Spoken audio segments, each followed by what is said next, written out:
Bonsoir à toutes et à tous et bienvenue dans cette dernière édition du jeudi 10 avril.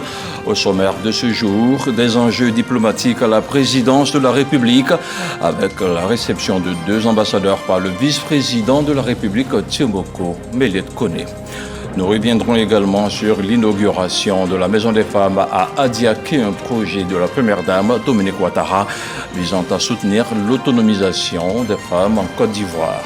Et puis l'éducation s'invite dans nos titres avec la fin de la grève des enseignants, un soulagement pour les parents et les élèves. Mais avant de développer ces sujets, je vous invite au palais de la présidence de la République avec le vice-président qui recevait ce jeudi 2 ambassadeurs en poste en Côte d'Ivoire. Cette rencontre s'inscrit dans le cadre des relations diplomatiques bilatérales entre notre pays et les royaumes du Japon et de la Belgique. Les discussions ont porté sur des questions de coopération et de développement mutuel. Le compte-rendu d'Alexis Ouedraogo. L'ambassadeur de Belgique en Côte d'Ivoire était ce jeudi au palais présidentiel. Reçu par le vice-président de la République, Tiemoko Melet Kone, la diplomate réaffirme la volonté de son pays à entretenir une coopération dynamique sous tout angle. J'ai eu le grand honneur d'être reçu par le vice-président en audience, ce qui était la première audience formelle depuis ma prise de fonction. Et l'intérêt pour nous, c'était évidemment de passer en revue les excellentes relations entre le Royaume de Belgique et la République de Côte d'Ivoire. On a pu notamment parler de nos très très bonnes relations économiques et commerciales, puisque nos échanges commerciaux ont encore augmenté en 2024. Les investissements augmentent encore, même en ce début d'année, avec de nouvelles entreprises qui arrivent en Côte d'Ivoire. Et puis, bien entendu, nous avons d'autres échanges, des échanges culturels, des projets en matière de mobilité, des projets en matière cinématographique.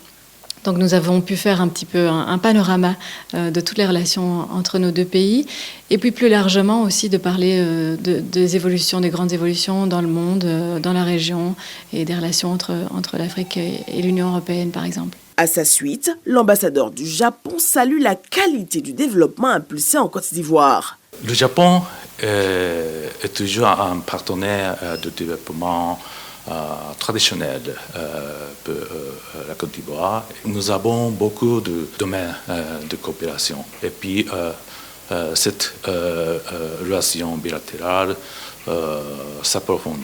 Notons que du 13 avril au 13 octobre prochain, la Côte d'Ivoire prendra part à l'exposition universelle d'Osaka, l'occasion de présenter son potentiel économique et culturel au pays du soleil levant.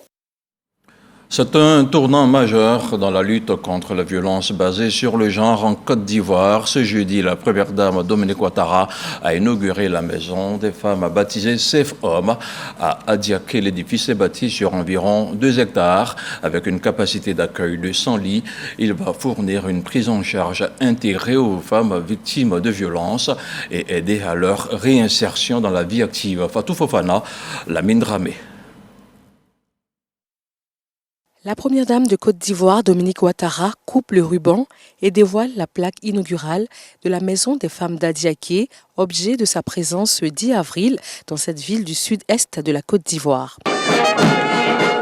La First Lady ivoirienne, présidente de la Fondation Children of Africa, ouvre ainsi ses bras aux femmes victimes de violences basées sur le genre dans la région du Sud Comoé. Elle a procédé à l'ouverture officielle de la Maison des Femmes Safe Home à Adiaké. Bâti sur 2 hectares, ce centre a une capacité d'accueil de 100 lits. Un véritable havre de paix qui vient donner un souffle à toute une région.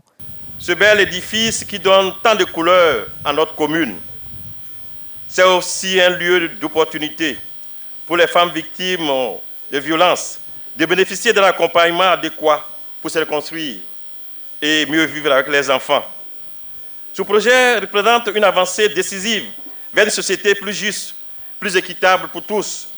Et il est une résonance toute particulière ici à Adiaké, qui devient ainsi le cœur battant d'une initiative qui rayonnera bien au-delà de notre commune. Madame la Première Dame, l'édifice mis à disposition ce jour est l'une de vos nombreuses actions en faveur des femmes de notre région, en faveur des femmes de Côte d'Ivoire. Vos initiatives, nous le savons, sont justes et précieuses.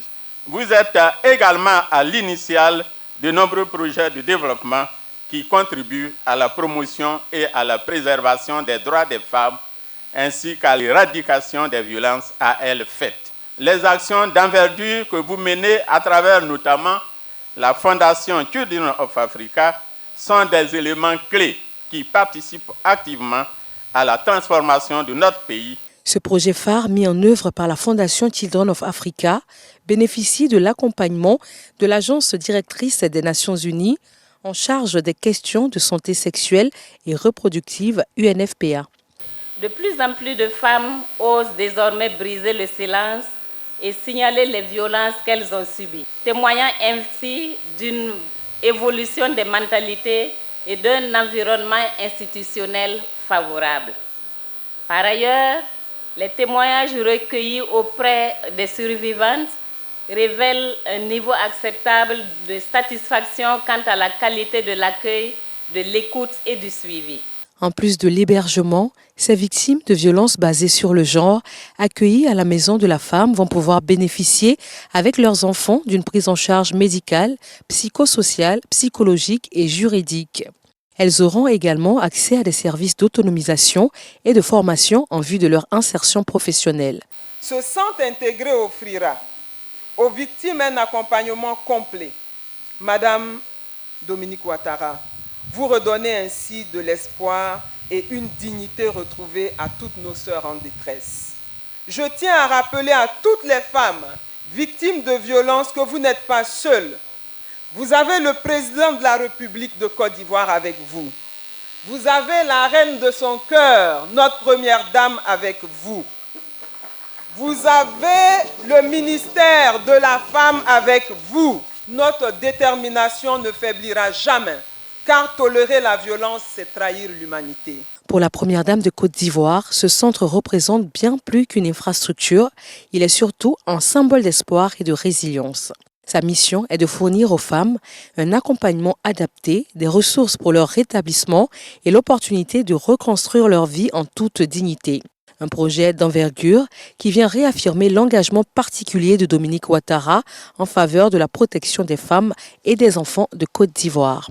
Mesdames et messieurs, depuis la création de la Fondation Children Africa en 1998, j'ai toujours eu à cœur de placer le bien-être des femmes et l'épanouissement des enfants au centre de notre action humanitaire. Partant de cet engagement, nous n'avons eu de cesse, pendant plus de 25 ans, de mettre en place divers programmes visant à ouvrir à nos enfants et à leurs mamans les soins de santé, l'éducation et l'aide dont ils ont besoin pour s'épanouir, grandir sainement et devenir autonomes. En plus de ces réalisations majeures, la Fondation entreprend année après année de nombreuses autres actions pour le bien-être des enfants et des femmes à travers toute la Côte d'Ivoire et dans 11 pays d'Afrique. Aujourd'hui, nous inaugurons la Maison des femmes, Safe Home d'Adiaké, qui vient renforcer nos actions dans le secteur social en garantissant aux femmes en difficulté non seulement un refuge, mais un tremplin vers un avenir meilleur. Cet établissement est une réponse concrète à une problématique bien réelle à laquelle nous avons répondu à la faveur du 8e gala de la Fondation Children of Africa. À cette occasion, nous avons pu récolter les fonds nécessaires à la reconstruction de la nouvelle case des enfants que nous avons inaugurée l'an dernier, ainsi qu'à la construction de la maison des femmes Safe Home que nous inaugurons ce jour. Ces deux projets majeurs étaient primordiaux à mes yeux puisqu'ils touchent au bien-être des femmes et des enfants qui ont toujours été au cœur de mon engagement social. C'est pour cette raison que je suis particulièrement émue que nous soyons tous réunis ici pour l'inauguration des femmes d'Adiaké. En plus de ce centre totalement équipé et qui se veut de référence, la présidente de la Fondation Children of Africa a fait aux populations et pour le fonctionnement du centre des dons en nature et en espèces d'une valeur totale de 177 millions de francs CFA. La Maison des femmes Safe Home d'Adiaké est un lieu d'accompagnement pour accueillir, protéger et soutenir les femmes victimes de violences basées sur le genre avec un ensemble de services essentiels à leur réhabilitation. Une mission essentielle quand on sait qu'au moins une femme sur 3 a subi une violence sexuelle ou physique au moins une fois dans sa vie. Mais comment se présente ce centre? Que prévoit-il en termes d'accompagnement aux femmes victimes de violences? On regarde cette immersion dans le Safe Home Adiaké avec Mahama Traoré et Lamine Dramé. Abritant désormais la maison des femmes au Safe Home, la ville d'Adiaké dans la région du Sud Komoé se positionne désormais comme le symbole de la lutte contre les VBG, violences basées sur le genre, en Côte d'Ivoire. Un symbole pour la nature des services que ce centre propose. Les 100 pensionnaires qu'il pourra accueillir n'auront pas seulement accès à des dortoirs sur les bords de la lagune Abi. Une fois admises dans ce refuge, après enquête et vérification, les ex-victimes sont prises en charge par une cellule médicale, un psychologue et des assistantes sociales. Elles bénéficieront également d'une assistance juridique. Pour les mères victimes, il a été conçu des aires de jeu pour enfants. Dans ce centre, où la durée maximale de séjour pour chaque victime est d'1 an, point de place pour l'oisiveté. Il est prévu une bibliothèque et même des salles d'alphabétisation et d'apprentissage au métier, question de faciliter la réinsertion socio-professionnelle des futurs ex-pensionnaires. Une prise en charge intégrée dont se réjouissent les organisations de la société civile qui militent contre les VBG. Face aux problèmes de violence de plus en plus faites aux femmes et qui devient récurrent, il est important de trouver des solutions en termes d'abri et de soins qui sécurisent davantage ces personnes qui, pour la plupart, n'ont pas accès à des lieux de protection sûrs et durables. Vous pouvez savoir comment c'est terrible quand une femme est confrontée à ce genre de difficultés. Ce sera un soulagement pour les femmes victimes de violences. On ne peut que remercier Madame la Première Dame Dominique Ouattara. La Première Dame a écouté les plaidoyers et le cri de ces femmes. Parce qu'avoir un centre pour la prise en charge de ces survivantes, c'est comme donner du réconfort, c'est comme donner de la joie à ces femmes. Parce que c'est un processus de recouvrement. Et ce processus de recouvrement, il faut bien retirer ces femmes-là du foyer dans lesquelles les droits ont été brisés pour leur permettre de se reconstruire. Réalisation de la Fondation Children of Africa de la Première Dame Dominique Ouattara, la Safe Home d'Adiaké propose des services entièrement gratuits aux personnes qui y seront admises. Les services offerts sont dans le strict respect des 4 principes majeurs de la prise en charge en matière de VBG, à savoir le consentement, la non-discrimination, la sécurité ou la sûreté, enfin le respect. On change maintenant de sujet et nous prenons la direction de Yamoussoukro avec le Sénat qui a procédé à l'adoption de son dernier calendrier de travail de la première session ordinaire 2025. Une séance plénière qui a permis à la présidente de l'institution de lancer un appel aux enseignants grévistes. Kandia Camara les a invités à privilégier le dialogue pour la bonne marche de la communauté éducative. Kader Sogodogo. Séance plénière d'adoption du calendrier de travail au Sénat, le dernier de la première session 2025. Il court du 10 avril au 19 juin, date de la cérémonie de clôture. Il est conforme aux attributions de la Chambre haute du Parlement ivoirien. Il sera fait de votes de projets de loi et de séances d'information parlementaire. Plusieurs membres du gouvernement se succéderont à cet effet devant les commissions en charge de leur dossier. Cette séance plénière a été une occasion pour Kandia Kamisoko Camara, présidente du Sénat, d'inviter les syndicats grévistes à privilégier le dialogue pour un retour normal des choses à l'école. La Chambre du Parlement voudrait inviter instamment les syndicats à privilégier la voie du dialogue et de la concertation pacifique dans l'expression de leurs plateformes revendicatives, des valeurs qui ont permis d'obtenir les résultats probants engrangés ces dernières années. La Chambre du Parlement encourage le gouvernement à œuvrer à la pacification de l'environnement scolaire en vue de l'achèvement des programmes scolaires et de la bonne tenue des examens à grand tirage. Pour ce qui est du calendrier de travail, il a été adopté à l'unanimité des sénateurs présents. Un message entendu par le secteur éducation-formation qui suspend ce jeudi sa grève lancée depuis le 3 avril dernier.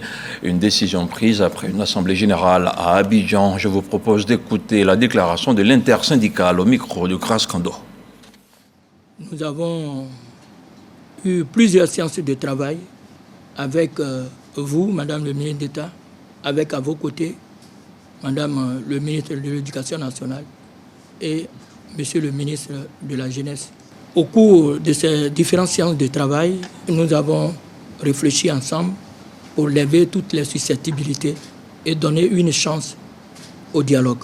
À la suite donc de ces échanges, que nous sommes allés rencontrer nos camarades responsables syndicaux de nos différents syndicats de base qui nous avaient mandatés pour pouvoir conduire ces négociations. Et au cours de l'Assemblée générale, nous avons présenté la situation, l'engagement que le gouvernement a affirmé pour pouvoir prêter une oreille attentive à nos revendications, mais surtout aussi aux effets collatéraux qui sont donc intervenus lors de ces arrêts de travail. Fort de cela, l'Assemblée générale a donc suspendu le mot d'ordre de grève, mais insisté aussi également sur la question de notre camarade Assis Dugari qui est à la maison d'arrêt d'Abidjan et ensuite d'autres camarades qui ont été interpellés dans diverses villes du pays. Nous avons soumis cette préoccupation que vous avez reçue, que vous êtes en train de traiter, parce que lors de l'Assemblée générale, nous avons eu écho de vos différentes réactions sur cette question-là et ça nous a davantage rassurés.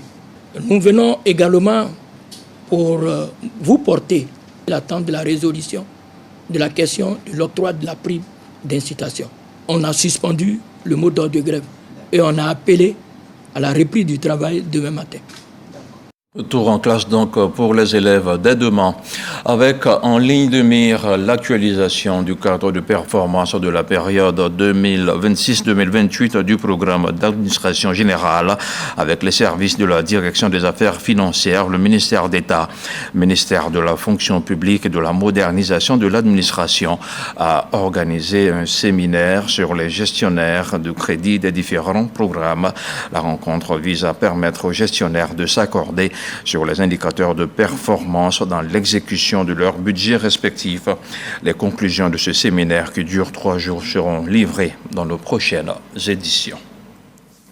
Plus de 2000 élèves sous-officiers de l'école de police d'Abidjan ont reçu mercredi leurs épaulettes. Pour l'occasion, une cérémonie s'est tenue à la place d'armes de l'institution à Abidjan. C'était en présence du ministre de l'Intérieur et de la Sécurité et du ministre de l'Équipement et de l'Entretien routier. Parrain de la cérémonie, les précisions de Souleymane Donisangou. Place d'armes de l'école de police d'Abidjan.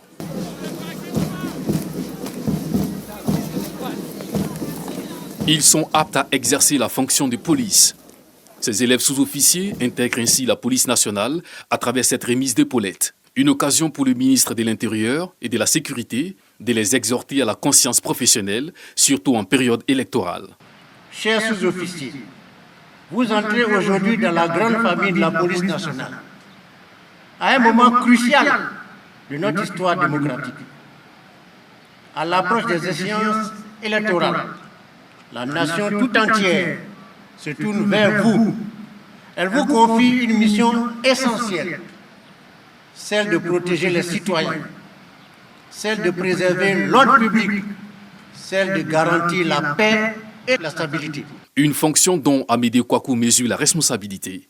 Il exprime sa gratitude pour sa désignation en tant que parrain de la promotion. Chers fidèles sous-officiers de police, par le port de vos épaulettes, vous entrez officiellement dans la grande famille de la police nationale.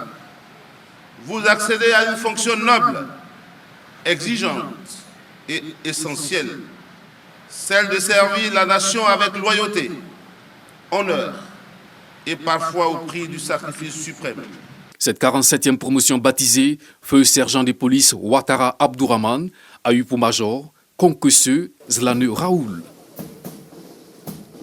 Qui parle de sécurité parle aussi de défense. Dans un contexte régional sous haute tension, les États-Unis renforcent leur coopération militaire avec la Côte d'Ivoire. Ils viennent d'offrir 12 véhicules blindés de dernière génération à l'armée ivoirienne. Objectif, renforcer les capacités opérationnelles des hommes sur le terrain. On regarde le film de la remise avec nous, Sangaré. Les États-Unis sortent l'artillerie lourde pour épauler leurs alliés ivoiriens. 12 véhicules blindés de transport de troupes flambant neufs ont été officiellement remis aux forces armées de Côte d'Ivoire. Ces blindés de type Puma, M36, MK6, 275 sont taillés pour le terrain, résistants aux mines, capables d'embarquer 10 soldats et de filer jusqu'à 100 km/h. Ces véhicules blindés de transport de troupes sont un élément essentiel de l'investissement américain pour renforcer la défense du pays, pour la sécurité, la paix, la prospérité. La Côte d'Ivoire est un partenaire fiable et nous avons un partenariat extraordinaire. Une remise qui s'inscrit dans le cadre de la formalisation du plan de coopération militaire, coopération saluée par les autorités ivoiriennes qui voient en ces engins un atout stratégique. Cette remise n'est pas un acte isolé, car elle s'inscrit dans une démarche bien plus globale. En effet, une formation tactique et technique a été préalablement dispensée à nos personnels par des experts américains, afin de les doter des compétences indispensables pour exploiter pleinement le potentiel de ces équipements et garantir la durabilité et en maximiser l'efficacité sur le terrain. Dans un contexte régional sous tension, les États-Unis misent sur une armée ivoirienne plus mobile, mieux protégée et plus prête que jamais à faire face aux défis sécuritaires. Avec ces importantes découvertes de gisements, de mines et d'hydrocarbures, le gouvernement a décidé d'anticiper sur les problématiques de bonne gouvernance. Au cours d'une rencontre à Abidjan, le ministère des Mines, du Pétrole et de l'Énergie a partagé la vision du gouvernement. Mamadou Sangafoa Koulibaly s'est apaisanti sur les notions de leadership et de management. On en parle avec l'ancien Bakayoko. Devant son auditoire composé essentiellement de cadres et d'experts issus du département des mines, du pétrole et de l'énergie, il a pris la posture d'un enseignant. Mamadou Sangafoa Koulibaly, diplômé de la Harvard Business School aux États-Unis, a exposé sur le concept de leadership et de management. Le management, dit Mamadou Sangafoa Koulibaly, se concentre sur la planification, l'organisation et l'exécution des tâches, en veillant à ce que les objectifs opérationnels soient atteints. Quant au leadership, il prend appui sur les individus en inspirant, motivant et guidant les membres de l'équipe pour atteindre des objectifs communs. L'objectif, c'était de partager les outils de gestion des projets, du personnel et tout ça aligné sur les objectifs qui ont été assignés à notre département dans le cadre de la vision du président de la République.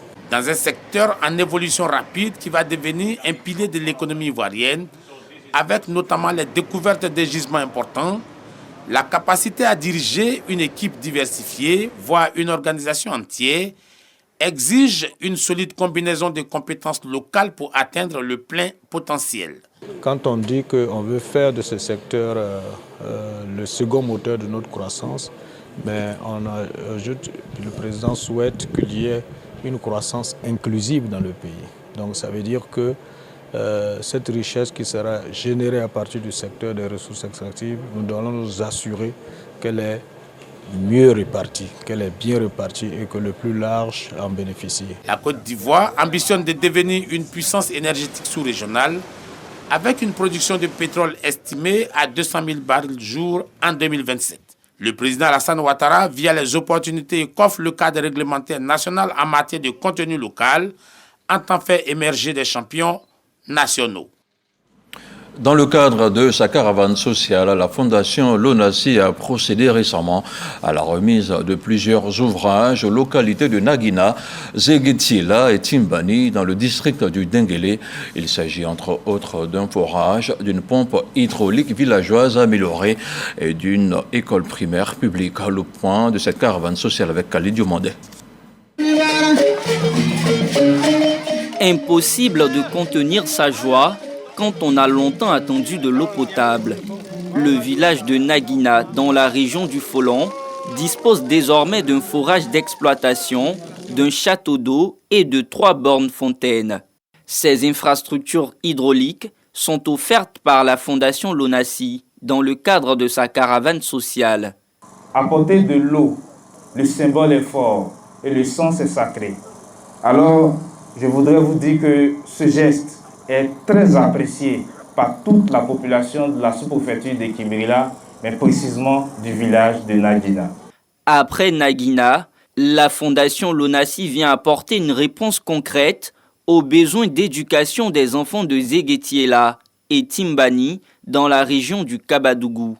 Les 2 localités bénéficient respectivement d'une école maternelle entièrement équipée et d'un établissement primaire public de 6 salles de classe. Je tiens à exprimer ma profonde gratitude à la Lonasi. Votre solidarité envers notre système éducatif témoigne de votre compréhension de l'importance de l'éducation dans le développement de notre pays. Cette école est avant tout un lieu de rencontre, de partage et de savoir, où chaque enfant de Timbani pourra grandir, s'épanouir et se préparer à relever les défis du monde moderne. Pour la réalisation de l'ensemble de ces infrastructures dans les localités de Naguina, Zéguetiela et Timbani, la Fondation Lonasi aura déboursé plus de 166 millions de francs CFA. Ce don est un témoignage de l'engagement de la Fondation Lonasi pour le bien-être des populations. En effet, en héritant de la mission sociale de la Lonasi, la Fondation Lonasi s'est assignée pour objectif d'améliorer les conditions de vie des populations partout en Côte d'Ivoire, en réalisant des investissements sociaux dans le domaine de la santé, de l'éducation et de la culture. En réceptionnant les ouvrages, les populations du Denguélé ont tous pris l'engagement d'en prendre soin. Les élèves ont particulièrement promis à la Fondation Lonasi d'être des modèles d'excellence à l'école. Politique à présent avec ce ralliement qui intervient à quelques 6 mois de l'élection présidentielle. Jean-Yves Esso, inspecteur au PDCI RDA, dépose ses balises au RHDP en présence du secrétaire exécutif du parti. Il a fait sa déclaration officielle. Le reportage de Souleymane Donissangou. J'annonce ici aujourd'hui mon ralliement au RHDP. Jean-Yves Esso, ex-membre du bureau politique du PDCI RDA, aborde ainsi un moment important de sa carrière politique avec cette déclaration. Ce choix n'est ni une rupture avec mes convictions, ni une entorse à mes engagements, mais plutôt une décision mûrement réfléchie pour contribuer activement à l'édification d'un avenir meilleur pour tous les Ivoiriens. Une nouvelle adhésion dont se félicite le secrétaire exécutif du parti, Ibrahim Sissi Bakongo, qui exhorte à l'action. Jean-Yves, je voudrais te dire félicitations, bonne arrivée. Mais nous prenons aussi l'engagement, moi à titre personnel, je prends l'engagement, mais toutes celles et tous ceux qui sont assis ici, qui sont devanciers dans le parti, prennent l'engagement à ma suite de faire en sorte que tu te sentes mieux que là où tu étais. Donc il faut, en plus des mots, de la rhétorique, il faut de l'action. Le président de la République, Alassane Ouattara, il a montré et il continue de montrer que la politique, c'est aussi et surtout les actions. Cette autre adhésion vient renforcer les rangs du RHDP à quelques mois de la présidentielle. Dans l'actualité hors de nos frontières, la fin de la campagne présidentielle au Gabon marque la clôture d'une période intense de débats et de rassemblements politiques avant le jour du scrutin. À l'approche de la date de l'élection prévue le samedi 12 avril, les candidats ont multiplié leurs derniers meetings, cherchant à convaincre les électeurs et à renforcer leur soutien dans tout le pays. La clôture de cette campagne marque le dernier acte avant l'ouverture d'un bureau de vote et l'attention est désormais tournée vers le scrutin et les résultats qui détermineront le prochain président du Gabon. Et voilà qui marque la fin de cette édition du journal télévisé. Merci de votre fidélité. Restez connectés pour plus d'actualités. Bonsoir.